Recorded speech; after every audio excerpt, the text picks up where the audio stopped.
des énormes tensions qui, ces derniers temps, ont un peu envenimé la société israélienne dans une confrontation très dure entre les pratiquants et les non-pratiquants.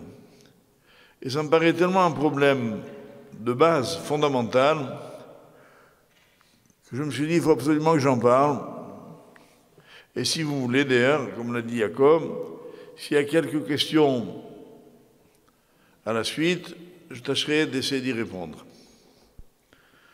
En attendant, mon but est d'essayer d'expliquer les origines du conflit entre religieux et non-religieux en Israël.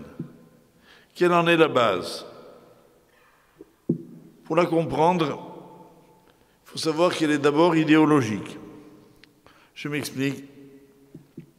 Sachez que le sionisme, comme on utilise ce terme pour désigner le retour à Sion, étymologiquement, donc en Eretz Israël, moderne et d'inspiration totalement laïque. Pire, il est anti-religieux. Ce que je vous dis, bien sûr, ce ne sont pas des considérations ni des appréciations, mais des faits. Tout cela a démarré quand? Ça a démarré à la fin du XIXe siècle, au début du XXe siècle, avec le mouvement qui s'est développé en Russie, notamment, dont la base idéologique était communiste, et qui militait. C'est créé donc un mouvement, écoutez bien les termes, c'est des termes historiques, mouvement pour la libération de l'ouvrier juif. On ne parlait pas d'Israël, bien sûr, et on faisait référence à l'ouvrier. Le but des promoteurs de ce mouvement était d'abord de démontrer aux Russes qu'il y avait aussi des ouvriers juifs, et que comme les autres, il n'y avait pas que des patrons, il n'y avait pas que des capitalistes. Eux aussi, ils subissaient à la fois les affres de la pauvreté et ceux de la judéité, et qu'il fallait les libérer, si bien, tenez-vous bien, que les premiers dirigeants du mouvement sioniste étaient prêts à accepter un État en Ouganda. Comme vous voyez, c'est pas très près de Tel Aviv, quoi. Et la langue qui avait été envisagée était l'anglais, langue internationale. En un mot, on est dans un domaine totalement irréel pour nous aujourd'hui. Mais c'est cela qui avait été la base. Mais il faut quand même noter que dès le premier congrès sioniste de Bâle en Suisse, le leader en a été Théodore Herzl, personnage emblématique s'il en fallait, qui a répondu à ce moment-là. Tout ceci est consigné dans les protocoles, les rapports des commissions du premier congrès sioniste de Bâle. Le rabbin de Bâle lui a demandé « Mais qu'en est-il de la religion dans votre perspective ?» Et Herzl lui a répondu en ces mots « Atnoa tzionit ze sheva la yahadut lifnei sheva el Eretz Israël ». Traduction, le mouvement sioniste, avant d'être un retour sur la terre d'Israël, est un retour vers le judaïsme. Et alors, il y a eu plusieurs congrès sionistes. Il y en a eu 5. Pourtant, ce n'étaient pas des Tunisiens, mais enfin, vous voyez comme quoi le chiffre 5, il est un peu partout. Et voilà que, au fur et à mesure des congrès, le discours a totalement changé. Certains ont fait des pressions terribles, qu'ils ont d'ailleurs écrit là aussi, c'est assez étonnant. Un personnage qu'on ne peut pas ignorer en Israël, c'est Weizmann, célèbre par l'Institut Weizmann à la gloire de ce qu'il a été, entre autres. Weizmann a écrit « Il n'a pas été facile d'arracher je cite le mot, les Natek en hébreu. Herzl minashpa'at rabbanim, de l'influence des rabbins.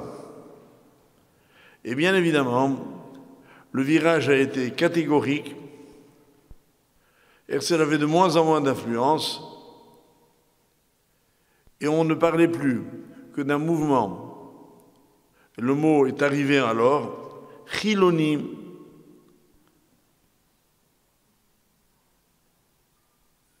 Ivrit. Il fallait un lieu dans lequel les Juifs pourraient parler l'hébreu librement. La référence au judaïsme n'existait plus. Mieux, on considérait, et c'est sur ces bases, il faut le savoir pour comprendre, qu'a été fondé l'État d'Israël. Il fallait savoir qu'on voulait couper toute influence du judaïsme sur le sionisme. Non, pas maintenant. Dans les années 60, il y avait eu à la radio, ça avait fait un grand rochem, beaucoup de bruit, un des dirigeants des Panthères Noires. C'était comme ça que s'appelait le mouvement de jeunes gens qui, en Israël, étaient vraiment on peut dire des voyous, qui n'obéissaient ni foi ni loi. Et on lui a demandé à ce jeune homme de se présenter un peu, d'expliquer pourquoi il en était arrivé là, à ce refus de toute autorité. Il a dit, moi je suis originaire du Maroc, j'étais traditionnaliste, je suis arrivé en Israël, on m'a dit, la religion maintenant, tu laisses comme un manteau au vestiaire. La religion, c'est bon pour Houslaretz, ici. Nous sommes un pays libre, émancipé, qui ne veut connaître aucune contrainte. Et donc, ils se sont lâchés, comme on dit aujourd'hui. Cette radicalisation a été la base idéologique du conflit. Pourquoi? Parce qu'on voulait dire que la religion, on reconnaissait qu'elle avait un bien fondé pour maintenir les juifs en dehors d'Israël.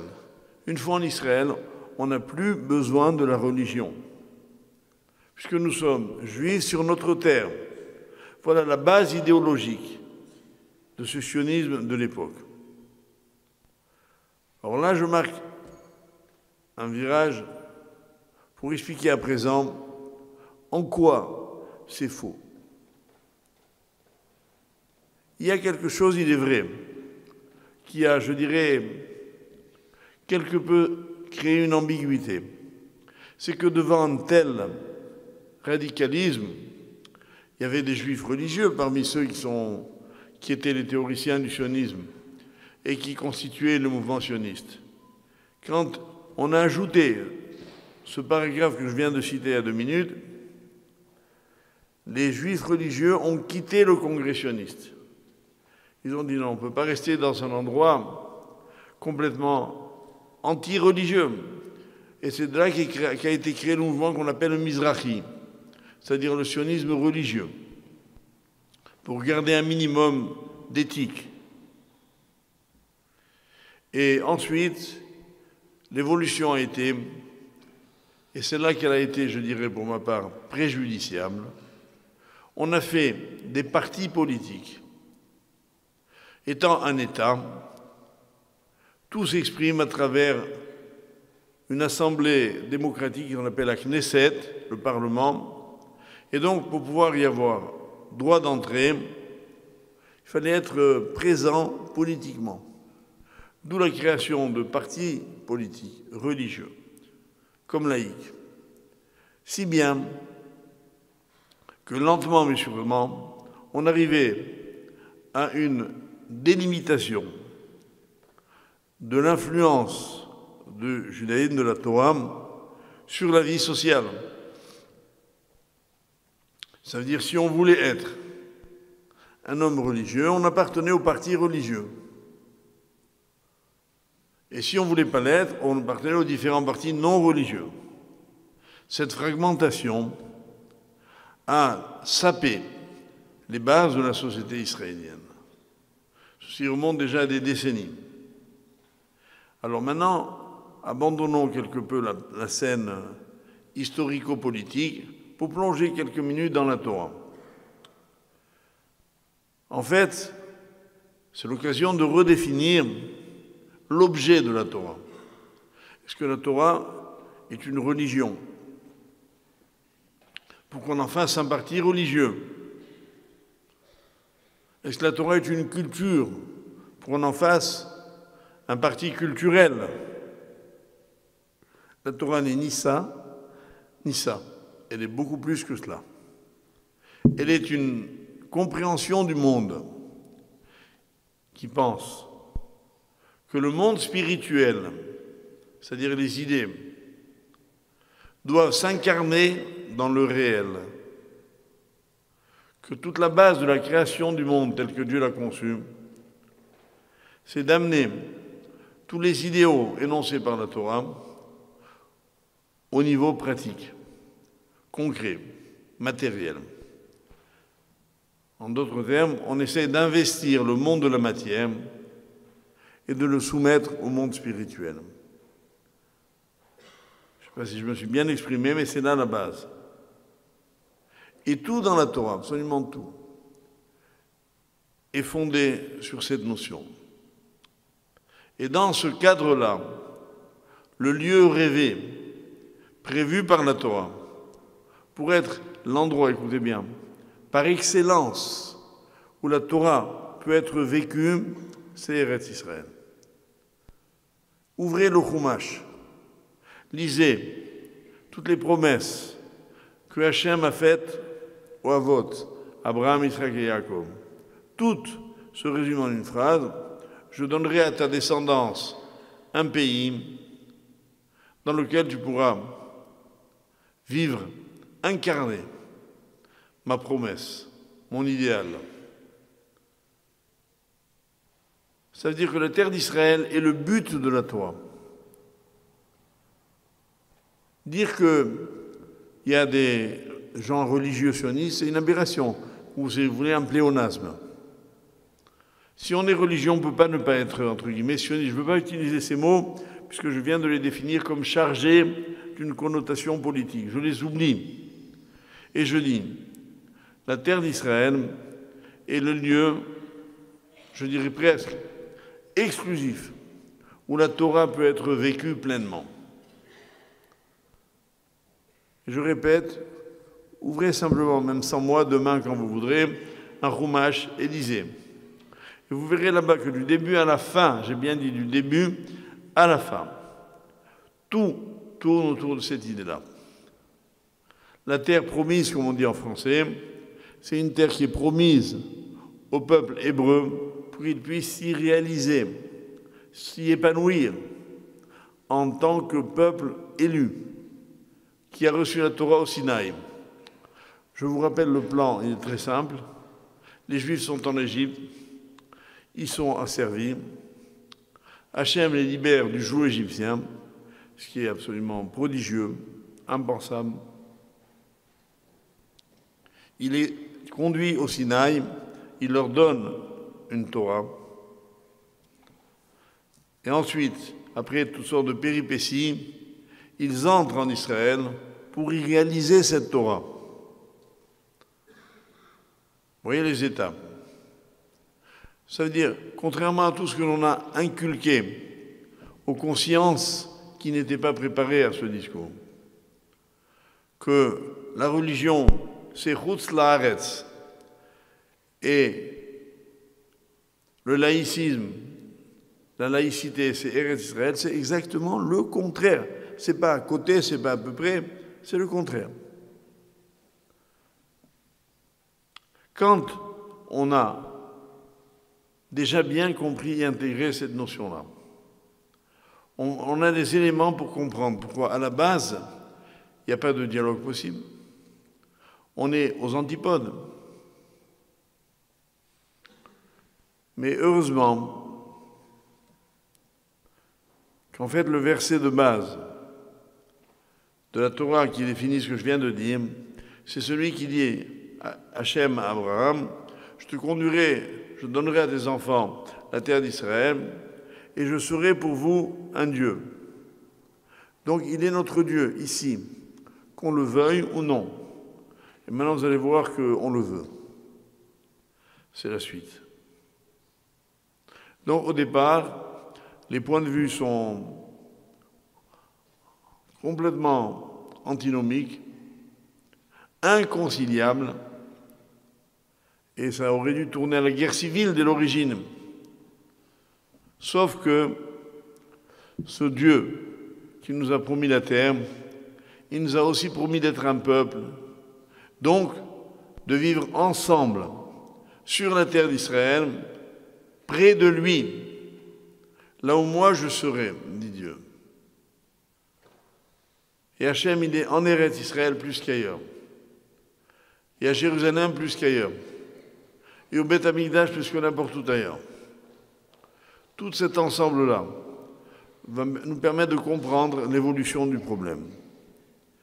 Et que vous verrez que, enfin, comme toujours dans mes shiurim, va se dégager de cela un incroyable optimisme.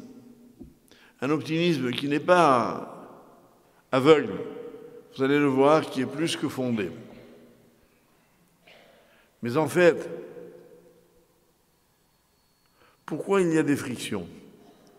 Est-ce que c'est simplement en mémoire de tout ce que je viens de dire dans cette première partie du cours, il y a énormément de gens, même laïcs, qui ignorent ce que je viens de dire. Ils ne savent pas pourquoi. Ils sont anti-religieux. Ils ne savent pas. Et il y a beaucoup de juifs religieux qui ne savent pas à quel point leur place est en Eretz Israël, et j'oserais dire, et nulle part ailleurs. Donc ce n'est pas par un recul ou une sorte de réflexion idéologique qu'on va résoudre le problème, puisque c'est l'ignorance et là et là. Alors, qu'est-ce qui va d'abord poser le problème d'après et nous permettre de trouver la solution qui suit? C'est qu'en fait, bien sûr, moi j'ai toujours dit, si vous réécoutez des shiurim à moi, comme dirait Yaakov il y a 20 ans, et plus, vous verrez que j'ai toujours dit qu'au fond de chaque juif, il n'y a pas le moindre doute. Dieu existe. Et on est là, nous les juifs, pour le servir. Le reste, c'est du baratin. Et ça, c'est vrai partout. Je me souviendrai de toute ma vie. Là, j'ai quand même évoqué un souvenir, genre ça fait écho. Je venais d'arriver dans mon premier poste rabbinique à Strasbourg. Juste pour la précision, j'avais 26 ans. C'est-à-dire j'aurais pu être le fils de Yaakov, quoi, pratiquement. Et j'arrive là-bas, le grand rabbin de Strasbourg est absent, et il y a un grand mariage qui se prépare. Et comme c'est la coutume là-bas, le rabbin qui devait les marier reçoit les futurs conjoints. C'est ce que je fais, consciencieusement, et je reçois le jeune homme et la jeune fille. Alors, je dis, bon, ben, on mariage tel jour, donc, mademoiselle, vous irez au mikvé tel jour. Ah non, non, il n'est pas question. Ah. Je demande, why? Alèche. Pourquoi in French? Elle me dit, parce que nous n'avons pas l'habitude. Alors moi, je réponds, il n'est jamais trop tard pour commencer. Attendez, genre, on n'a jamais entendu parler de ça. Alors le jeune homme, qui était un peu plus... Il me dit, c'est que, on va vous dire, nous sommes athées. Comment vous avez dit, madame? Ouh. Bon, vous savez ce que j'ai fait? Quand il m'a dit ça, je me suis levé de mon bureau, il était assis en face.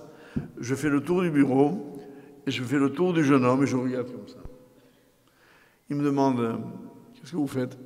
Je dis, ben, je vous regarde, j'ai jamais vu un athée de ma vie, alors je voulais savoir à quoi ça ressemble.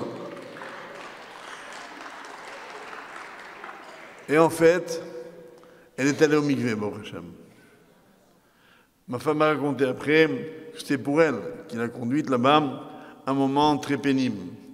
Parce qu'elle allait au mikvé comme si elle allait se faire pendre. Bon, mais ils ont fait leur mikvé, leur mariage, et après, Baruch Hashem, ils ont évolué très positivement. Mais c'est un contact que j'ai eu avec ce monde qui se prétend athée. Il y a un récit célèbre qu'on raconte chez les chassidim. Il y a un jour un jeune homme qui dit à un rave, alors moi je ne suis pas Shomer Shabbat, il dit,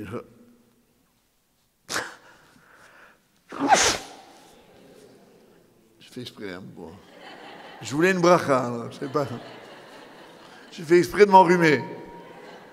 Pour ça, je suis très doué. Le Rav lui demande pourquoi vous ne faites pas Shabbat. Il dit parce que je suis athée.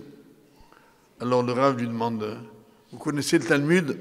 Ben non, puisque je suis athée. Vous connaissez le Midrash? Ben non, Rabbi, puisque je suis athée. Vous connaissez le Shulchan Aruch? Ben non, Rabbi, je vous répète que je suis athée.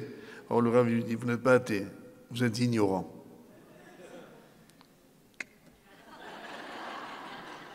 Et c'est vrai.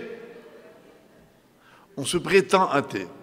Vous allez voir dans quelques minutes le scoop que je vais vous dire. Pourquoi je dis ça et j'insiste? Parce que c'est mal connaître le peuple d'Israël. Il n'y a pas d'athée chez nous. Je l'ai toujours dit. Je l'ai vécu. Je l'ai prouvé. Et maintenant, vous allez voir, dans un instant, les Juifs l'ont démontré eux-mêmes. Pourquoi d'abord? Historiquement, pour une raison très simple, quand on est arrivé au Sinaï, les Juifs étaient là-bas, tous, et ils ont dit, Kol Asher, tout ce que Dieu nous demandera, nous ferons et nous écouterons. On était tous présents, tous d'accord. Il n'y a pas eu une personne qui a dit non, non, moi je ne veux pas. Je m'en vais.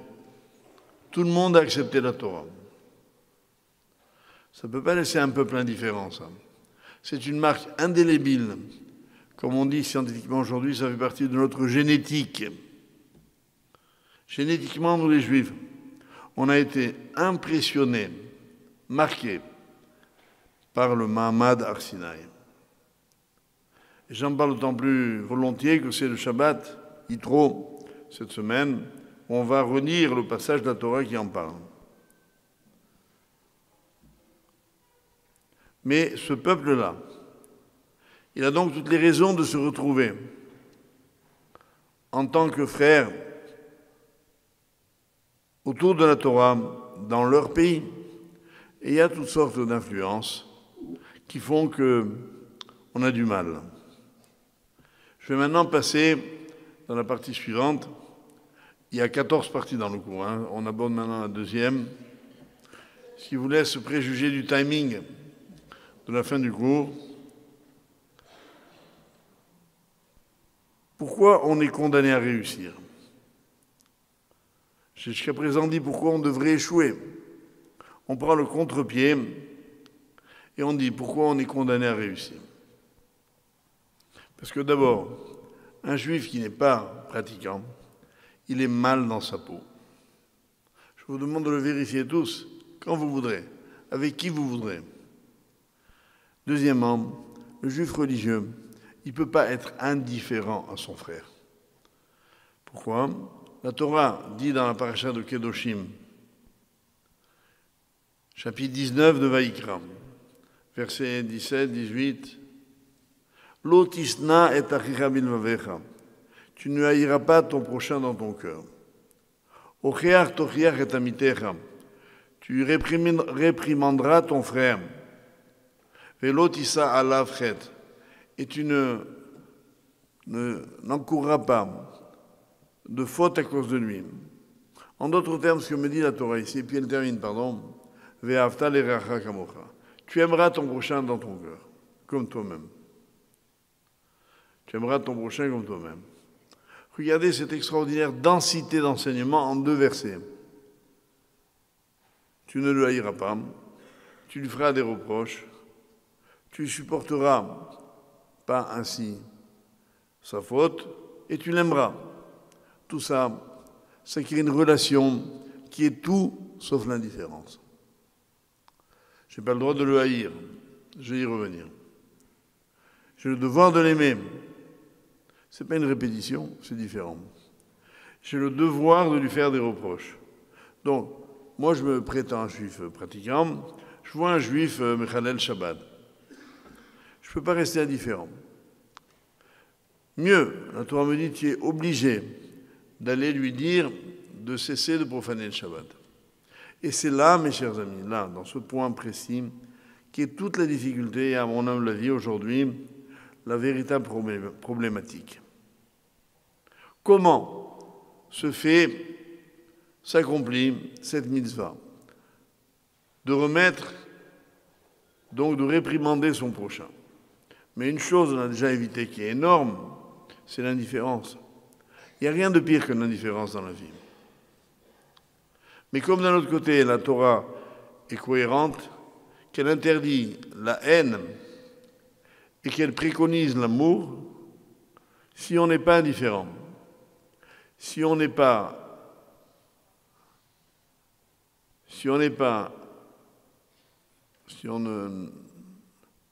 haït pas et qu'on est aimant, on ne peut pas faire autrement, tôt ou tard, de se retrouver ensemble. Ça peut prendre du temps, il peut y avoir toutes sortes de raisons, mais on réussira. Donc ça, c'est ce qui explique mon optimisme délibéré. Alors allons un peu plus loin. Puisque la Torah me demande de ne pas être indifférent à mon frère, je vois autour de moi des gens qui ne pratiquent pas les mitzvot. Je ne peux pas ne pas leur faire le reproche, enfin la remarque. Mais toute la difficulté, c'est de la faire dans le cadre, dans l'étau, j'ai envie de dire, de ce qui entoure cette mitzvah, avant et après, sans le haïr et en l'aimant. Sans le haïr, ça veut dire ni lui ni moi.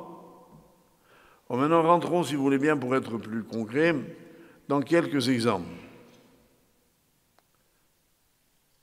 Par exemple, il y a quelques décennies, un restaurateur kasher, juif, qui demande à son rav, « Rabbi, comment je dois faire?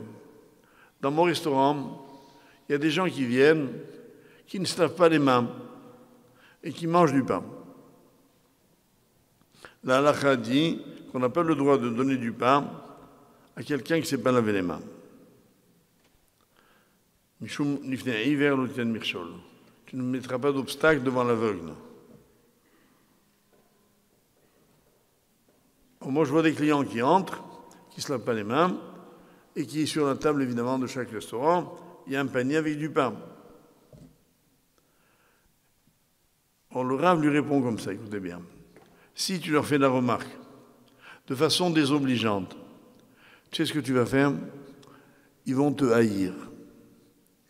Je ne parle pas d'un point de vue commercial, que tu vas perdre des clients, mais d'un point de vue moral. Tu vas les rendre braqués, anti-religieux. Alors, qu'est-ce que tu dois faire? Tu dois leur dire, le lavabo, il est là, pour se laver les mains. Ils y vont s'ils veulent. Cet exemple-là, il me paraît très fort. Il a l'air bénin, il est très fort. Je n'ai pas le droit d'être indifférent.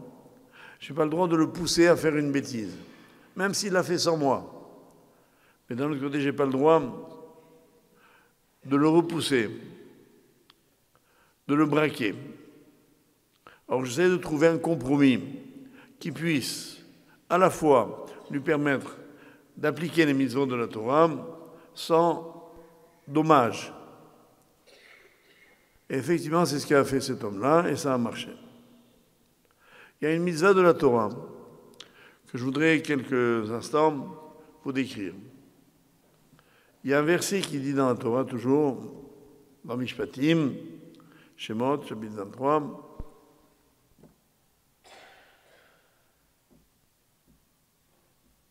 Ki tireh chamor sonacha, Rovetz tahad marsao, azov ta'azovimu.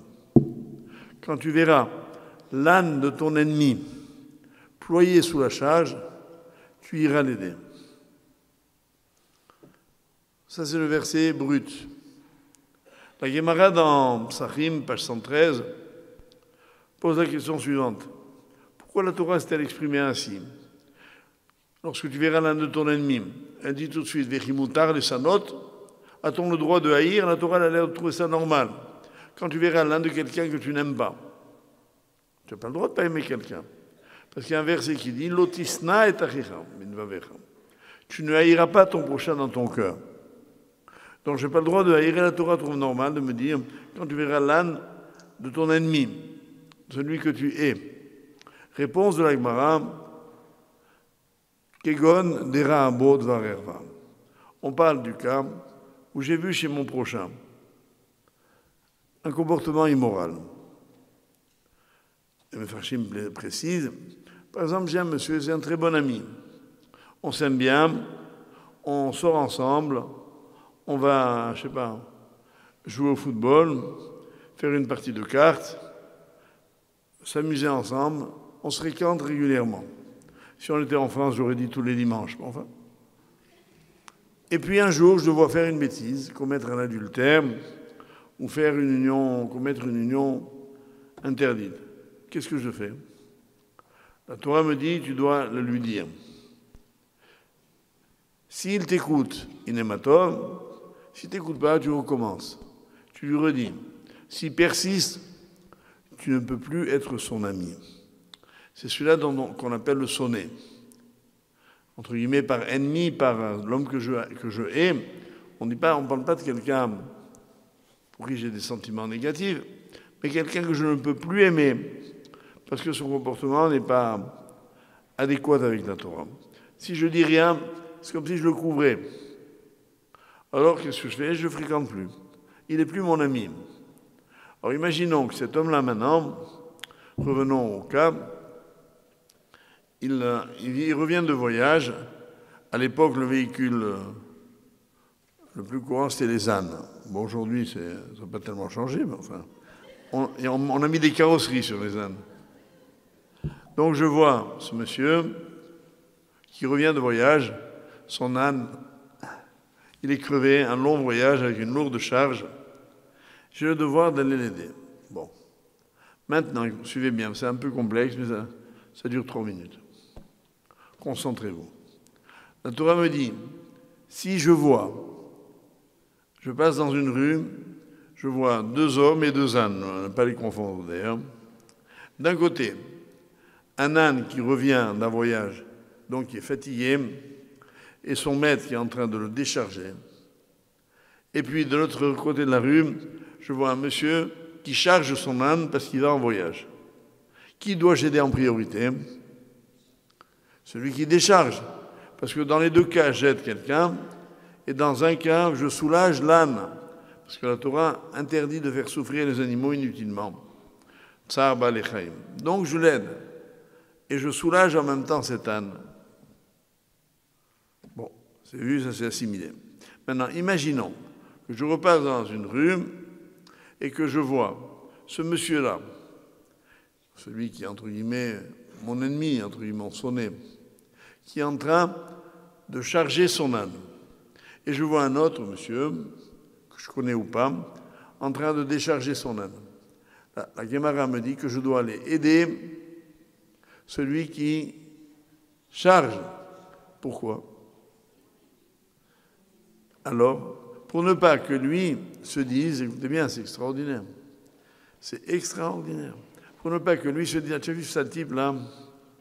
Il m'aide pas, il va aider l'autre, parce que moi je suis Mechal el Shabbat, parce que je suis un non-religieux. Il va aider les barbus comme lui. Et il va me haïr.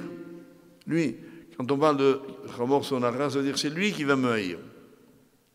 Maintenant. Et qu'est-ce qui va se passer? Il continue avec Mara.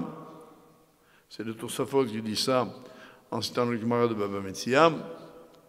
C'est que, à la longue, moi aussi, je vais avoir de l'antipathie pour lui, mais pas la même. je vais avoir de l'antipathie parce que lui me regarde de travers. Et lui me regarde de travers pour une raison qui n'est pas légitime. Et moi, je vais faire de même. Parce que comme dit le verset de Michelet, « Kamaim apanim lapanim, ken lev adam la adam » Les cœurs, c'est comme les visages qui se reflètent dans l'eau. En fait, je n'aime pas quelqu'un parce que lui ne m'aime pas, et réciproquement. Donc, je vais avoir à son égard une haine illégitime, asura. C'est-à-dire que ma haine, qui au départ était nishma, désintéressée, je ne voulais pas qu'il fasse des bêtises, elle devient une haine d'antipathie, parce que lui m'a jeté un regard antipathique. Et moi, je vais l'imiter. Et c'est cet exemple-là qui est exactement le symbole halachique du conflit en Israël entre religieux et non-religieux. Admettons qu'on est dans un cas théorique, maintenant oublions les ânes, hein. Bien qu'il y ait pas mal d'ânes en Israël aussi, mais enfin, ils ne sont pas du même côté de la rue. On voit donc un monsieur en voiture Shabbat. On va lui dire, bien ou mal, on va lui dire que c'est Shabbat. On ne parle pas du jeter des pierres, on ne parle pas d'invectiver, on lui fait remarquer que c'est Shabbat. Lui, il va nous regarder de travers. Moi, qu'est-ce qui se passe? Je vais aussi le regarder de travers. Mais pas parce qu'il n'est pas chômeur Shabbat, parce qu'il m'a regardé de travers. Et je vais basculer d'une haine légitime en une antipathie profonde. Et c'est comme ça que le conflit perdure, pour des non-dits, pour des incompréhensions mutuelles. Tout cela parce que la Tochacha ne s'est pas déroulée dans les bonnes conditions. Parce qu'on n'a pas fait comme le restaurateur. L'évier est là pour vous laver les mains, gentiment. Il y a un ton, il y a une manière de dire, il y a une façon d'entourer la remarque d'amour pour ne pas provoquer la haine. Voilà comment la Torah voit la solution. Et à ce niveau-là du cours, on est dans la solution. Mais on y est évidemment en théorie. C'est tellement difficile. Tellement difficile de réussir à raisonner tout le monde. Mais là, comme je suis obligé de toute façon, moi je ne peux pas faire autrement dans un cours que de ne pas détendre un peu l'atmosphère. Je vais donc vous raconter une petite histoire. Si vous la connaissez, ne me le dites pas, parce que je fais un kiff de vous la raconter, grave. J'ai entendu cette histoire d'un Rav.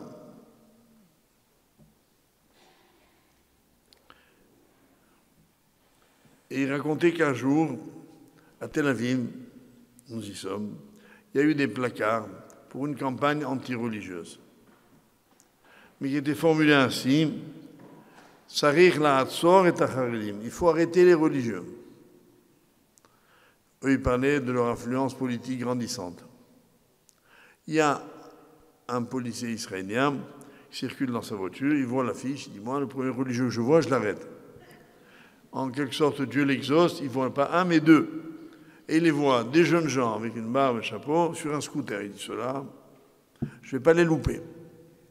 Il suit le scooter, feu rouge, les jeunes gens s'arrêtent. Ils tournent à droite, ils mettent le clignotant. Ils tournent à gauche, ils mettent le clignotant. Et il les suit comme ça jusqu'à Natania. Et ils ne font pas la moindre faute. Le flic, il en a marre, il les double. Il leur demande de s'arrêter sur le bas côté. Il dit: écoutez, je ne comprends pas. Ça fait presque 1 heure que je vous suis. Vous n'avez pas commis une seule faute, une seule transgression au code de la route. Alors il y a un des deux qui dit: mais c'est parce que Dieu est avec nous.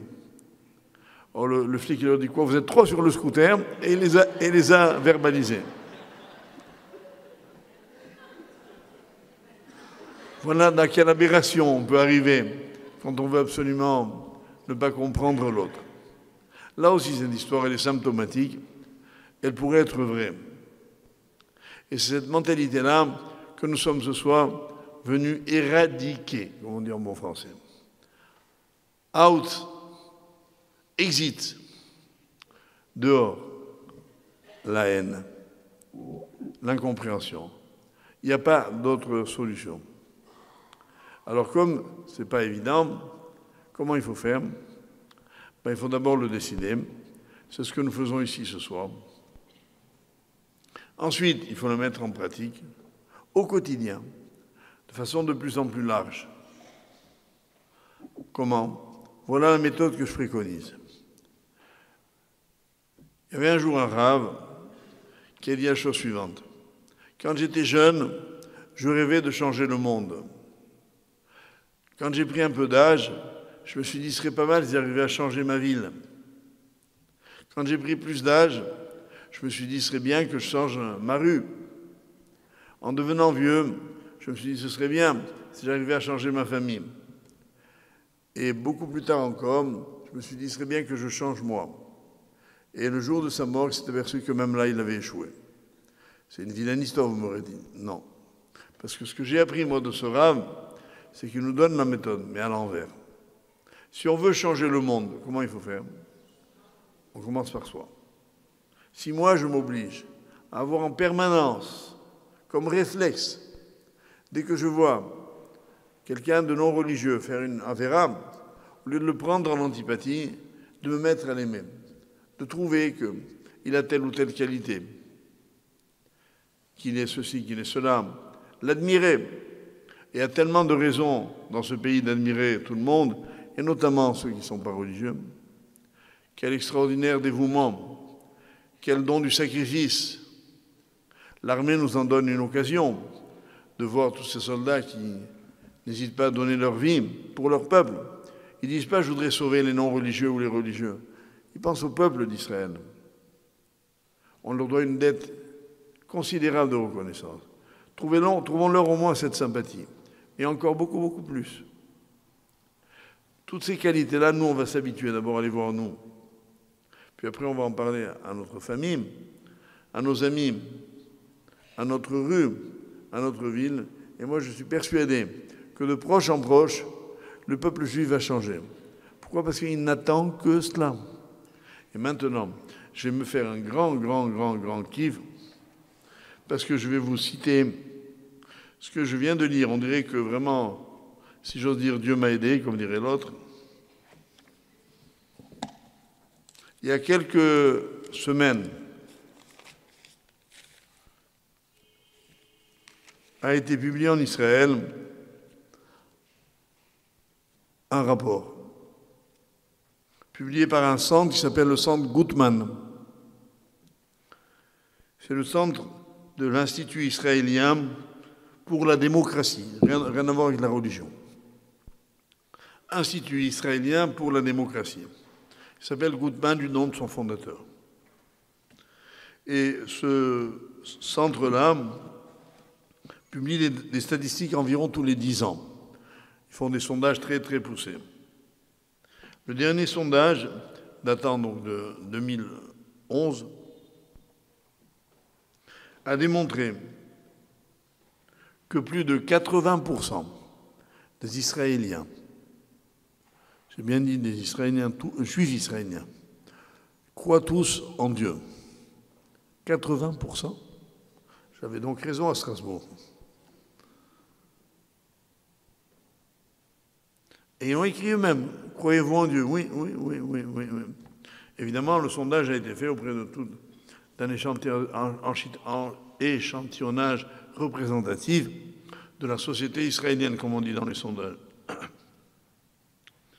Ensuite, ce même sondage a démontré que ce chiffre-là est en augmentation constante. Il y a 40 ans, une minorité d'Israéliens estimait qu'on ne peut pas construire un État juif sans croire en Dieu ni en la Torah. Aujourd'hui, ils sont une très large majorité. Mieux, il en est 70% qui pensent qu'on ne peut pas vivre sans avoir dans l'État, je ne parle pas à titre individuel, dans l'État, un rythme basé sur le calendrier juif. Comprenez le Shabbat, Kippour et compagnie. Je me souviens, moi, il y a quelques années, vraiment quelques années, je vais vous dire quand, c'est quand j'ai marié ma fille Esther, je crois que ça fait 7 ans, j'ai invité le grand rabbin d'Israël, le Rav Amar, et il m'a dit, je viens à une condition, enfin pas une condition, il m'a dit ça avec classe, quoi. Il m'a dit, moi je te demande un service. La veille, j'organise à Jérusalem quelque chose qui n'a jamais eu lieu. C'est un congrès de tous les rabbins d'Israël, les Dayanim, les Rabbanim Rashiim, Avot Bate Adin, sur le sujet justement de la Torah. Je voudrais que tu viennes t'associer à cela même quelques instants. Je suis allé là-bas dans le grand centre de la Rabbanout Harashit à Jérusalem. Il y avait 450 grands rabbins et Avot Bate Adin, chef des tribunaux rabbiniques.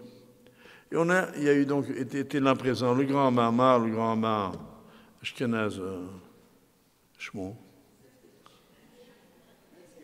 Metzger.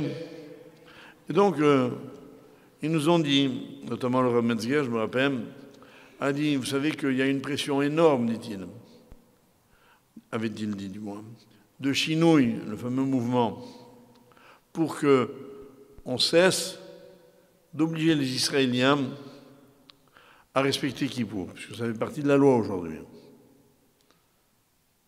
Kippour, par exemple, l'équipe nationale de football d'Israël n'a pas le droit d'organiser un match. Les administrations sont fermées et d'autres choses. Et Chinois a dit, en a marre. Alors moi, j'ai eu encore une fois une ashgacha extraordinaire. La semaine mamash d'avant, c'était un mardi, le mardi d'avant ou le mercredi d'avant, il y a M. Chirac, qui était un très bon ami, qui était en président en exercice, il vient me rendre visite à la maison, parce qu'il connaissait bien ma fille, il voulait me dire Mazal Tov. D'ailleurs, il avait appris le mot en hébreu par cœur. Il rentre et me dit Mazal Tov. Ah bon, je dis merci, il s'assoit. Tout d'un coup, alors que rien ne laissait présager cette discussion, il me dit, c'est quoi ça? Écoutez bien les mots. J'ai appris qu'en Israël, il y avait un parti politique qui était contre la religion. Comment c'est possible? Il me dit ça, j'ai fait un kiff. Et je leur ai cité ça, là-bas. Il y avait des journalistes présents, bien sûr. Le lendemain matin, dans la presse israélienne, les seuls propos qui avaient été rapportés dans le Congrès, c'était les miens. Enfin, en fait, pas les miens, ceux de Chirac. Pour dire comment les goïms y trouvaient, parce que moi j'en ai profité pour dire, c'est un chilou Hashem. C'est une profanation du nom de Dieu. Même un président de la République goï, en route l'arrête, il ne trouve pas normal. Il dit comment le peuple juif, c'est le peuple élu de la religion, de l'enseignement. Comment on peut admettre des gens qui ne soient pas... Bon, je passe. Et en fait, tout ça, Baruch Hashem, a largement évolué. Et ce sondage, qui, je répète, tous les 10 ans, montre que tous les 10 ans, il y a environ 10% de plus de la population israélienne qui pratique la Torah. Par exemple, on arrive aujourd'hui à des chiffres extraordinaires. 71% des Israéliens ne mangent pas de Chametz à Bessa. Par exemple, j'ai relevé ce qui m'avait frappé. Il y a aujourd'hui plus de 60 et quelques pourcents, je crois 69, qui estiment qu'on doit donner des cours de judaïsme, même dans les écoles laïques de l'État. Un bête Sefer Memlartim, il faut qu'il y ait l'étude de la religion, pas du Tanakh en tant qu'histoire, mais des halachot, de minimum. Et il y a pratiquement moins de 10%, écoutez bien, d'Israéliens qui estiment qu'on devrait supprimer la cacheroute, les fêtes et le Shabbat de la vie sociale israélienne. En d'autres termes, les Israéliens aujourd'hui, dans leur très très large majorité, avant d'être bientôt, Bezrat Hashem, 99%, n'imaginent pas un État sans Torah, ni un État sans Dieu. De lui-même, ce que je vous avais annoncé, le peuple d'Israël en prend la conscience, en mesure l'urgence et met en application. Alors, le rapport qui était présenté par un professeur Yedidia Stern a déclaré C'est une chose que personne au monde ne peut comprendre en dehors des Juifs. Comment on peut se déclarer un citoyen laïque, séculaire, on dit en bon français, c'est-à-dire pour lequel seul compte la loi du pays, et avoir de tels résultats? Il y a même eu des gens, majoritairement, qui ont estimé que s'il y avait un conflit entre la démocratie et la Torah, il fallait choisir la Torah. Ça, c'est... Je suis au courant de tout ce qui s'est passé ces derniers temps, mais je vous répète, c'est en train de devenir de plus en plus marginal. Ce qu'il y a, c'est que, bien évidemment, la presse donne énormément d'impact à des réactions même isolées, et on en a encore pour un certain temps à subir les convulsions de cette difficulté. Mais elle va se résoudre à terme. Et je vais vous dire enfin, dans ma dernière partie, quelle heure il est d'ailleurs? Ouais. Dans ma dernière partie, pourquoi j'en suis absolument persuadé, il n'y a qu'une seule chose que j'ignore un petit peu, et encore, c'est la date. Mais j'ai quand même un indice, je vais vous le donner. Si vous continuez d'être sage comme ça, je vais vous la donner dans 5 minutes.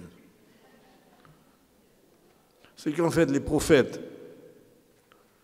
les sages d'Israël, ont parlé de ça. Et ils ont dit que ça changera dans ce sens. Une fois de plus, on voit combien ils ont eu raison.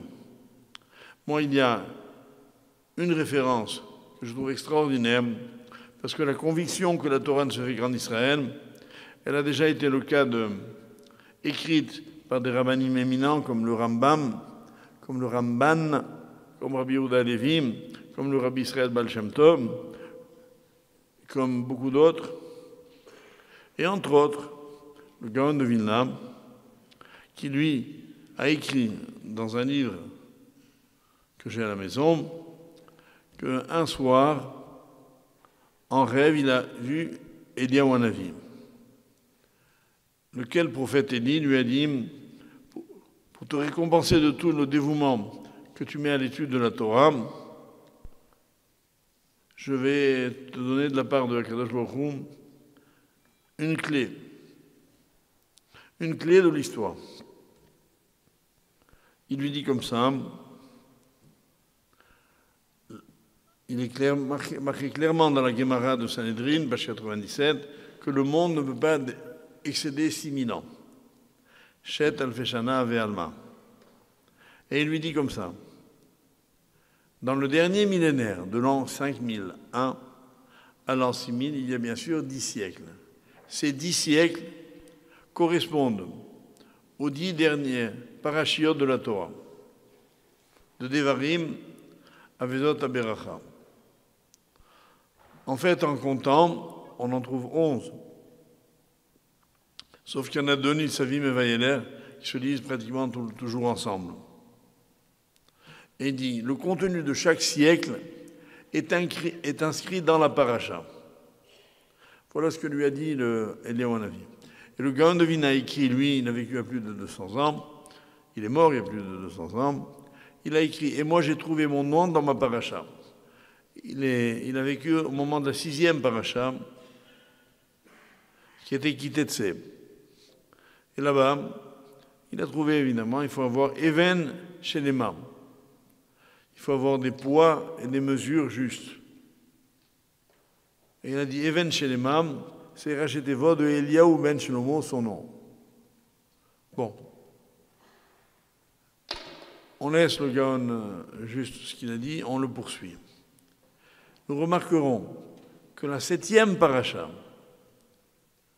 celle qui a suivi, ceci qui est la 7e, donc qui correspond au 7e siècle, de l'année 5601 à l'année 5700, qui correspond en date civile de 1841 à 1940.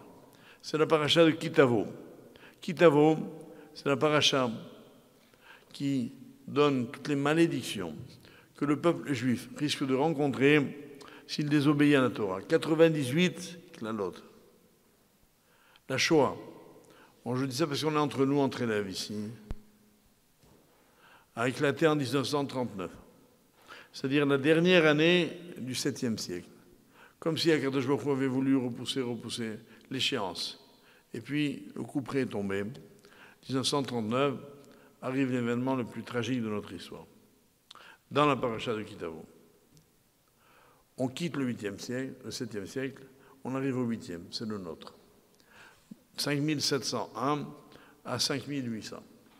Et là, qu'est-ce qu'on trouve?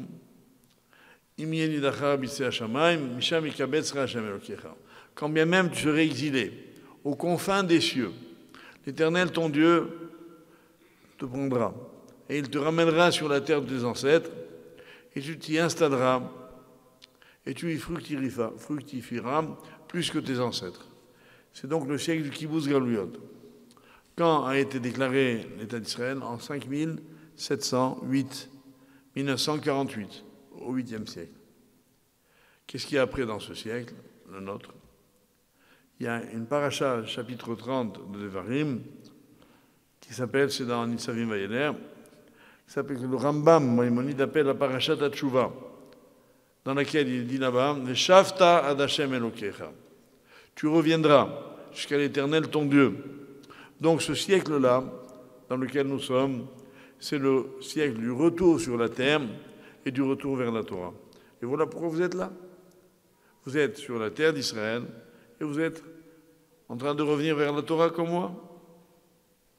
C'est seulement ce siècle-là qui a été le témoin de ces événements extraordinaires. Vous voyez donc qu'on ne peut pas me prendre le risque de donner une échéance, parce que si je comprends bien, avant la fin de ce siècle, en principe, le gros du phénomène devrait déjà être atteint. C'est-à-dire qu'avant l'année 5800, il ne reste plus que 32 ans. Ça, à peu près, non? 32 ans. Pratiquement tous les Juifs du monde seront sur la terre d'Israël. Et tous les Juifs du monde pratiqueront la Torah. J'ai toujours dit, moi, une chose. Les Juifs, il y a deux catégories. Et les Juifs religieux, et les Juifs qui vont le devenir. Autant l'être tout de suite. Pourquoi attendre? Parce qu'on est dans l'ère du temps, comme disait Nina Ricci. Vous connaissez Nina Ricci?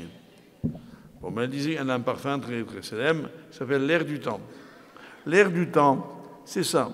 C'est le retour vers la terre, le retour vers la Torah. Et on est là pour en être, nous tous ici à Tel Aviv, le témoin. Rappelez-vous le monsieur qui, administrateur, je crois, de cette communauté ici, était un peu surpris de trouver tellement de monde venir écouter un shiur. Et il nous disait, nous, on a ce monde-là qu'à Kippour. Bon, parce que lui appartient à la vieille génération. Mais nous, ça ne nous surprend pas. Mais on se demande pourquoi il n'y en a pas plus. Il y en aura plus. Et finalement, c'est bien, je voulais, par cette conclusion, dire combien mon fils Yaakov Shikbarali, il a eu raison de commencer à dire ce qu'il a dit en montrant bien les progrès visibles.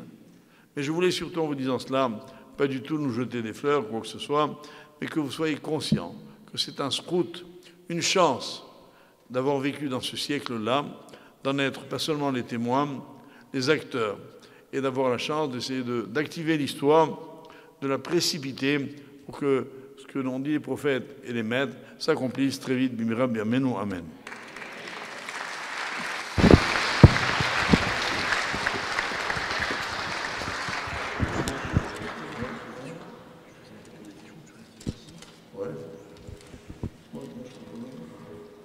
Voilà, comme l'a suggéré Jacob, si certains veulent poser des questions, voilà, on a un micro-baladeur et on peut passer, juste manifestez-vous.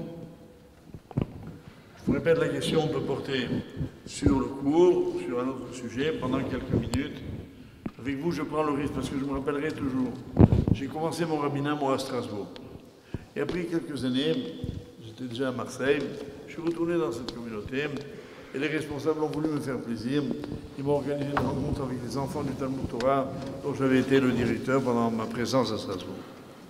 Alors après, j'aurais fait un doctorat, puis après, j'aurais demandé maintenant, est-ce que vous voulez poser des questions? Oh, un petit garçon, il dit oui. Il m'a dit, combien tu gagnes? Grosse déception. Si vous voulez la réponse, je peux vous la donner d'ailleurs. Mais je veux dire, on attend des questions des vrais, quoi. Oui, David. David, notre fidèle élève David Assouli. Monsieur le Grand, bonsoir. Bonsoir. D'abord, une note personnelle, je suis vraiment très content de vous voir. Il y a tellement longtemps que je ne vous ai pas vu. C'est vraiment un plaisir. On en parlera après. Hein. Je remercie Yaakov de m'avoir donné l'occasion de vous rencontrer. Merci David. C'est une question? Oui. Vous avez commencé votre intervention tout à l'heure en citant le grand sionisme qui était pratiquement anti-religieux. Mais attention, ce que je veux dire, je ne vais pas les excuser, mais peut-être qu'il faudrait voir le contexte du temps où ça s'est passé, où il y a eu tellement de pogroms, tellement de trucs, qu'ils ont essayé de trouver une solution à... Même l'Ouganda, enfin, elle n'est pas bonne comme solution, c'est sûr que non, mais ils voulaient trouver peut-être une solution pratique pour essayer de caser les Juifs de quelque part dans le monde. Et je voulais vous demander, vous avez, parmi les gens religieux, vous avez oublié de parler du Rav Kook. Et pourtant, le Rav Kook était un vrai sioniste et religieux aussi. Bien sûr. Alors, David, d'abord, j'approuve tout à fait tout ce que tu as dit. D'une part, il est indéniable que la réaction des Juifs russes de l'époque était due aux difficultés énormes dans lesquelles ils ont vécu. Et c'était l'époque qu'on appelait la Haskalah, c'est-à-dire ce mouvement qui mettait l'émancipation, comme on dit en français, en tête de la promotion du juif. Et que pour eux, bien évidemment, trouver pour le peuple juif un abri, une solution de survie physique était l'essentiel.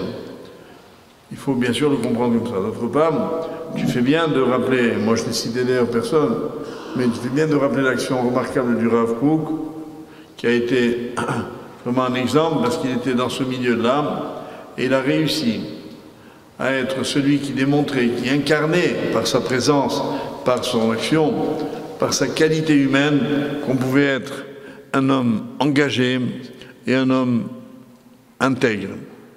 Et il a fait énormément pour rapprocher les points de vue et je crois que justement, il est peut-être la parfaite illustration de ce que j'ai voulu dire ce soir, que lorsque un rave est aimant des autres juifs, qu'il veut les rapprocher, il réussit à faire des choses extraordinaires. Moi, j'en suis convaincu, et il nous faudrait beaucoup d'autres rabbinim comme ça pour réussir à activer le mouvement. Mais on va y arriver, on va former des rabbins. En attendant, on forme des élèves. Peut-être que parmi vous, il y aura quelques vocations. Bonsoir. J'ai deux questions. J'espère ne pas braquer des personnes dans la... Non, monsieur, nous ne sommes pas braquables, ce n'est pas de sujet. Il n'y a pas de souci. Est-ce qu'un Tunisien, un juif tunisien, peut être de tendance Lubavitch? Waouh. Est-ce qu'un juif, tout juif, doit faire son service militaire? Oui. Il en a de bonnes, lui. Hein. D'abord, je vais vous dire une chose. Pour ce qui est de la première partie, je me sens très à l'aise parce que moi, je suis persuadé que le Mashiach, il sera tunisien. Maintenant, je vais vous dire... Attendez. J'espère ne braquer personne. Je vais vous dire pourquoi. Parce qu'en fait, les Tunisiens, ils sont contre personne. C'est vrai. C'est une éducation qu'on a reçue. Moi, mes parents n'étaient pas religieux. J'ai pas honte de le dire. Mais ils ont tout de suite compris que c'était un honneur de le devenir. Et en fait, quand on a vécu en Tunisie, moi j'ai quitté très jeune, enfin juste après la bar mitzvah, on voyait là-bas une communauté dans laquelle tout le monde se tolérait, se respectait, s'aimait. Et c'est vrai que c'était un pays d'ouverture et de respect en même temps. Donc c'est peut-être un exemple. Et c'est pourquoi ils peuvent être Lubavitch ou ce qu'ils veulent. Il n'y a aucune contradiction. Dans la mesure où on est authentique. Maintenant, concernant l'armée, vous posez un vrai problème dont je pense la réponse serait la suivante. Il est évident que c'est un des points qui braque le plus les gens. Beaucoup ne comprennent pas que des gens qui étudient dans les yeshivot n'aillent pas à l'armée. Moi, je voudrais bien clarifier les choses, et le plus sincèrement du monde. L'État d'Israël, pour vivre, a besoin de son armée. Sans les soldats d'Israël, tellement admirables, on ne pourrait pas continuer à vivre certainement. Mais sans les jeunes gens des yeshivot, on ne comprendrait pas pourquoi on vit. L'un donne la vie, l'autre donne le sens. Et on a besoin des deux. Je vais vous dire, moi, il y a un exemple qui illustrera bien ma réponse, cher monsieur. Lorsqu'il y a eu la guerre des 6 jours, juste avant, c'est un peu ancien pour beaucoup ici, Israël a été menacé comme jamais dans son histoire. Coalition des pays arabes, et Israël était obligé de se battre sur tous les fronts à la fois. À l'époque, le chef d'état-major était le général Moshe Dayan, qui n'était pas un pilier des yeshivot, et il a eu une fois une réaction extraordinaire qui m'a été rapportée de sources sûres. Il était allé, comme il le faisait tous les jours, inspecter le front pour s'assurer que toutes les unités de défense étaient bien en place. Puis après, il a eu l'occasion de passer dans une yeshiva. Et il a dit aux jeunes gens qui étudient là-bas, étudiez sérieusement, on a besoin de vous. De la même façon qu'un soldat au front ne doit pas s'endormir sous peine de mettre en danger pas seulement sa vie, mais celle des autres, si vous baissez la garde, aussi notre peuple est perdu. Et on a besoin de vous comme on a besoin d'eux. Pour moi, c'est la solution. Et il y a eu à la guerre des 6 jours un exemple, à mon avis, unique. C'est ce qu'avait dit d'ailleurs le Rav Kahanman, le Rosh Yeshiva de la Yeshiva de Ponyovitch, la plus grande Yeshiva du monde, qui avait dit à tout le monde, on a une chance unique de faire venir le Mashiach. Bon, on l'a raté pour des raisons qu'il a d'ailleurs lui-même expliquées, mais il y avait les jeunes filles des Baté Yaakov qui remplissaient des tas de sable dans le cadre de la défense passive. Il y avait les jeunes gens des yeshivot qui avaient à l'égard des militaires un regard admiratif et tendre à la fois. Il y avait la même affection de l'autre côté. Voilà comment on doit être. Et d'ailleurs, rappelez-vous, cette guerre, elle a été fulgurante. Presque on n'a pas eu besoin de se battre. Ils nous ont vus, ils sont partis. C'est ce que dit la Torah. Quand vous obéirez à mes commandements, vos ennemis vous verront et ils se sauveront. C'est ce qui s'est passé. On a récupéré pendant la guerre des 6 jours un très grand nombre de chaussures de nos ennemis qui partaient en se sauvant à pied, pieds nus. Mais sans plaisanter, ça a été une victoire fulgurante grâce à l'unité du peuple d'Israël. Moi, je me rappelle à l'époque, j'étais en France, et à l'ambassade d'Israël à Paris, il y avait des dizaines de milliers de gens qui se portaient volontaires pour aller, ils disent, voilà, nous, s'il faut, on va aller en Israël combattre.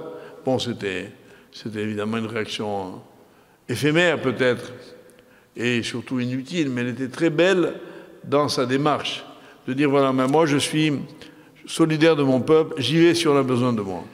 Si on reste comme ça, nos ennemis, on n'en parlera même plus, ils disparaîtront d'eux-mêmes. Voilà. Voilà, comme il n'y a pas eu de dames qui ont posé de questions, on va en poser une, deux, Max. Bonsoir. Alors ma question c'est par rapport, bon, c'est pas que ils essayent toujours de faire d'Afka contre les religieux, le mouvement Chiloni. Alors par exemple je pense à Yom HaShoah, je sais qu'il y a un problème par rapport à la halacha, que c'est pendant Nissan et qu'on peut pas faire un jour de deuil. Mais par rapport à Yom HaAtzmaut et la sirène de Yom HaZikaron, Yom HaAtzmaut, je pense que c'est de ne pas fêter Yom HaAtzmaut, c'est un manque d'ingratitude par rapport au cadeau que Dieu nous en a donné, que Dieu nous a donné. C'est vrai qu'il y a peut-être pas eu il y a eu des choses qui ont été mal utilisées par rapport à ce cadeau, mais le cadeau il vient de Dieu. Il faut bien une fois dans l'année le remercier pour ce cadeau extraordinaire qu'il nous a fait. Et tant qu'à faire, alors si c'est le Saint Iyar, pourquoi ne pas s'unir tous pour le fêter ensemble? Et par rapport à la sirène, je comprends aussi qu'on dit qu'il ne faut pas faire une minute de silence, c'est comme les goyim, il ne faut pas faire comme eux. Mais pourquoi ne pas alors, ça fait un chilul Hashem de ne pas s'arrêter et de ne pas faire comme tout le pays. Mais pourquoi ne pas alors que tous les religieux, alors de s'arrêter, de faire Teilim. Je ne dis pas qu'il faut faire une minute sans rien faire, je comprends que c'est pas bien, mais si on fait tous Teilim, c'est une occasion que tous les juifs et religieux et non religieux pour en souvenir, alors je dis par rapport à Karatatov et par rapport au Chilul Hashem et la Achatot. Je Je voudrais vraiment très sincèrement vous remercier de votre question, parce que d'abord elle est vraie, et puis elle est posée dans un ton que j'ai adoré. Parce que c'est pas pour vous faire de la... C'est pour vous dire simplement vraiment, posée comme vous la posez, c'est clair qu'elle a une solution. Et je vais vous dire à mon avis laquelle. Le problème de Yom Ha'atzmaut, vous l'avez d'ailleurs noté en passant, c'est sa fixation au niveau de la date. Ce n'est pas le principe de célébrer le cadeau que Dieu nous a fait. Il faut se rappeler simplement qu'à l'origine, c'est Yom Ha'atzmaut, ça a été décidé par les non-religieux, uniquement pour célébrer la victoire militaire et la force du peuple d'Israël. Ce sont des principes contre lesquels la Torah milite. Je vais vous dire, moi, pendant les dizaines d'années où j'ai été grand rabbin, il y a une chose qui m'a toujours mis en rogne.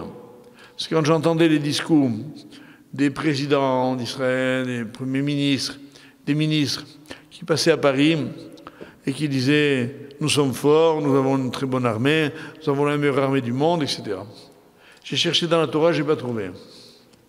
Ce que j'ai trouvé par contre, c'est que Dieu, il aime Israël parce que c'est un petit peuple. Qui aime Israël qui catonne. Il faut garder l'humilité. Il faut garder la conscience que ce que nous avons, nous le devons à Hachem, comme vous l'avez si justement dit. Alors en fait, ce qui est en question, ce n'est pas le principe de nous réjouir de la naissance de l'État d'Israël. Faire ce procès-là aux religieux, ce serait un très mauvais procès, j'espère, comme je l'ai démontré. Par contre, le fait de le célébrer ce jour-là, comme c'est célébré, c'est déjà sortir de l'esprit de la Torah. C'est tout. Je pense que là, c'est aussi un problème qui a été pendant de longues années très vif et qui est lui aussi en train de s'estomper. Par contre, concernant ce que vous me citez, la sirène, c'est vrai que c'est scandaleux de ne pas la respecter. C'est un vrai Chilul Hashem, et vous l'avez très bien dit, si quelqu'un ne veut pas faire la minute de silence qui est vide de sens, il peut au moins s'arrêter et dire, comme vous le dites vous, un pasouk. Mais marcher délibérément pour tout ça, c'est des relents de cette haine gratuite qu'on se porte et qu'il faut éradiquer. Je pense qu'on doit y arriver. En tout cas, je veux vous dire que je suis d'accord avec ce que vous avez dit. Voilà. Il y a encore une dernière question parce que on a encore arbitre et de la route pour entrer et demain matin, on refait la fête. Et demain soir aussi d'ailleurs. La 9e paracha, elle parle de quoi? Non, la 9e paracha, elle parle de quoi? Oui, j'ai entendu. Mais j'ai fait genre, vous voulez tout savoir ce soir. La 9e paracha, c'est Ha'azinu. Alors, mademoiselle, je vais vous dire la vérité, elle n'est pas très tendre. Elle est même un peu dure, mais elle est très belle. Il n'y a rien de grave qui s'y passe. Il n'y a rien de tragique. Il y a une interpellation profonde du peuple juif. Elle nous dit vraiment qu'on ne peut pas ne pas être à l'écoute.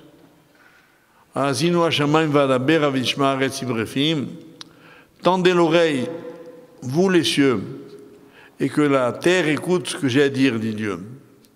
Et Hachem donne ce passage de la Torah, le chapitre 32, qui est un des plus beaux de toute la Torah, extraordinaire, dans lequel on remet les choses à leur place. Je pense que le 9e siècle sera, Mircea Hachem, le siècle de la vérité qui est de plus en plus évidente, surtout aux yeux des nations. Le monde comprendra mieux qui est Israël, qui est le peuple juif. C'est pour ça que c'est urgent que nous, on comprenne les premiers, pour pouvoir expliquer aux autres. Mais les prophètes ont toujours dit que viendra un temps, c'est dans les Shnem Asar, où quand les Goyim verront des Juifs, je cite littéralement le verset, ils lui sauteront dessus pour embrasser ses tzitzit. Ça veut dire d'abord qu'il faut porter des tzitzit. Moi, je fais un kiff en imaginant ce verset et sa réalisation. J'envisage très sérieusement, dès que l'hiver sera terminé, parce qu'à Paris il fait très froid, de m'acheter une voiture décapotable pour défiler sur les Champs-Élysées, avec tzitzit au vent. Et les gens aux fenêtres, vive les Juifs, vive les Juifs, vive les Juifs. Et nous, on prendra un petit air modeste en disant, faut pas exagérer, hein. On sera très fiers de l'être. Voilà ce qu'est le 9e siècle. Mais ce sera aussi un temps d'exigence.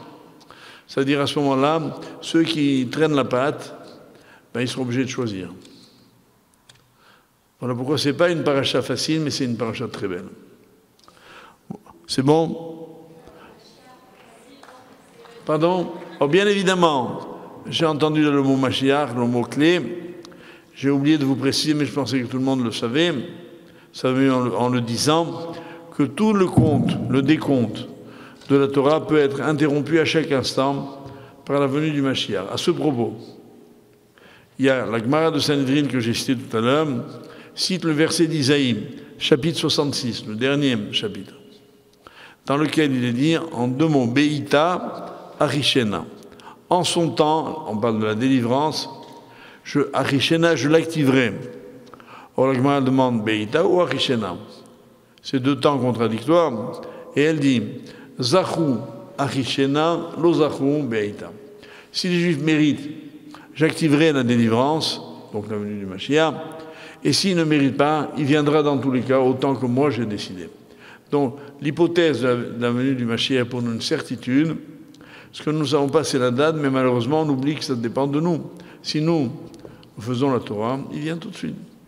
Ceci est dit explicitement là-bas, la Gemara, elle nous raconte qu'un Rav s'appelait Rabbi Yoshua ben Levi. Il a vu un jour Eliyahu Hanavi, lui aussi, et il lui a dit quand va venir le Mashiach? Donc vous voyez qu'on vous a précédé. Et Eliyahu Hanavi lui dit va lui demander. Le Rav, surpris, demande mais où il est? Et il lui répond il est à la porte de Rome. En fait, les manuscrits ont été corrigés, marqué Pitra de Carta en araméen, c'est-à-dire la porte de la ville. Mais dans les manuscrits originaux, qu'avait entre autres le Rambam en main, il y a marqué Pitra de Roma, à la porte de Rome. Et va là-bas, tu le verras. Alors le Rav demande mais comment je vais le reconnaître? Il dit tu verras là-bas, il y a tous les lépreux, ceux qu'on exclut de la ville, parce qu'ils sont contagieux. Tu verras que là-bas, les lépreux, on ne connaissait pas le moyen de la soigner, ils faisaient qu'une chose, ils se mettaient des bandages et les enlevaient. Tu verras, ils sont tous en train de mettre des bandages et de les enlever un à un, membre par membre.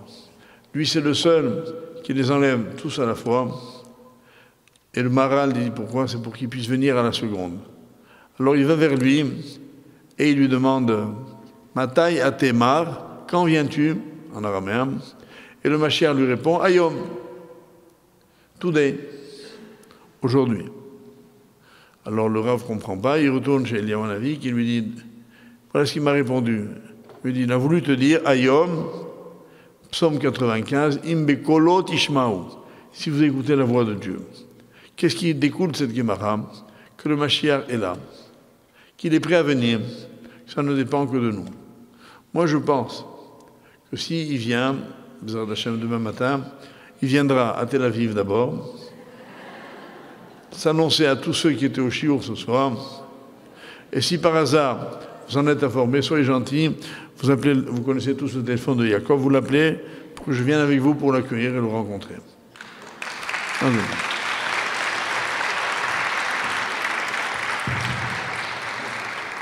Est-ce qu'on peut la pousser encore un petit peu? Non. Non, parce que comme tu viens pas assez souvent, alors il y a plein de questions. Non, mais là, c'est en heure supplémentaire déjà. Hein. On paye. Allez. Non, il faut dire que les questions sont top. Hein. Je ne sais pas les réponses, mais les questions...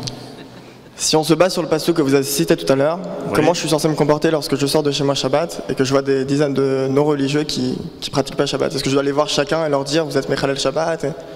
Comment je suis censé me comporter dans la rue? Alors, tu as bien compris quelle était la problématique. Ça veut dire d'un côté je ne peux pas les laisser faire parce que ça retarde la Géoula sans arrêt.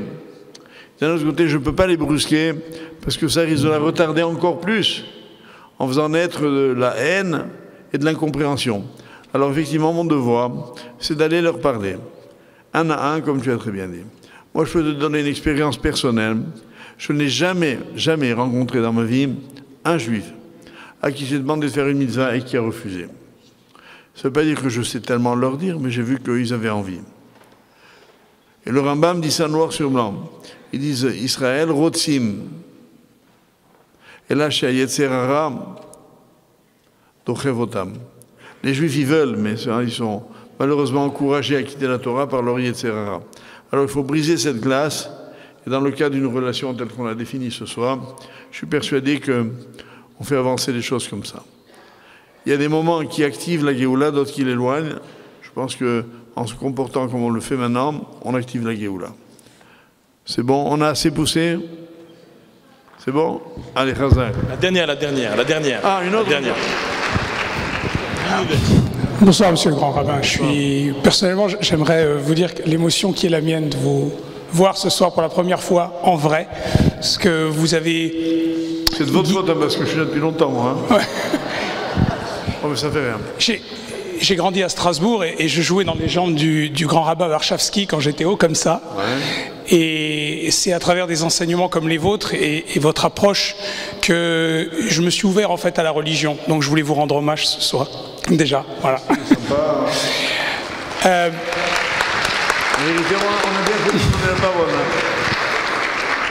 Hein. Dans votre livre, vous avez déclaré que vous écrivez que c'est parce que vous avez raté votre examen de mathématiques que vous êtes devenu rabbin. Est-ce que vous pensez que les âmes juives, que nous sommes tous ici, ont des destins qui sont vraiment tracés à la naissance ou comment est-ce que j'ai toujours une relation très particulière avec le destin et l'approche à travers les expériences qu'on a dans nos vies et je voulais vraiment savoir ce que vous en pensiez parce que ça a été un changement pour vous. Vous étiez plutôt destiné à fabriquer peut-être des avions ou des... Voilà. Très bien, Jacques. En tout cas, en deux mots, d'abord, le destin pour nous n'existe pas. En Mazal et Israël, dit la Gemara, Shabbat, page 156. Donc, le déterminisme, on est au-dessus du déterminisme. Simplement, c'est nous qui fabriquons notre futur en permanence. Donc, si on le désire, Kadosh Baruch Hu nous écoute en nous envoyant des rencontres qui nous font progresser. C'est comme ça que moi-même, j'ai progressé. C'est comme ça que j'ai eu la chance de connaître ma femme quand j'étais jeune homme, que j'ai eu la chance de connaître des maîtres qui m'ont, comme vous l'avez dit vous-même, encouragé à aller vers la Torah et progresser. C'est comme ça qu'il faut continuer. Et je pense que l'homme, il mérite ce destin. Donc, c'est chaque fois que vous faites une chose, moi je dis toujours, quand vous faites une chose, faites-la bien, même si vous ne faites pas tout. Les mitzvot, ce que j'ai toujours préconisé à mes élèves, c'est de leur inculquer le respect des mitzvot. Même si eux ne les respectent pas, avoir à l'égard de celui qui les respecte une certaine admiration et l'envie de l'imiter. Et puis, Bezrat Hashem, si c'est sincère, ils auront l'occasion de le faire. Voilà. Alors, pour terminer, j'ai une petite question moi aussi. Hein? Pour terminer, j'ai une petite question moi aussi. Ils sont bons en Tel Aviv ou pas? Ils sont pas bons, ils sont géniaux.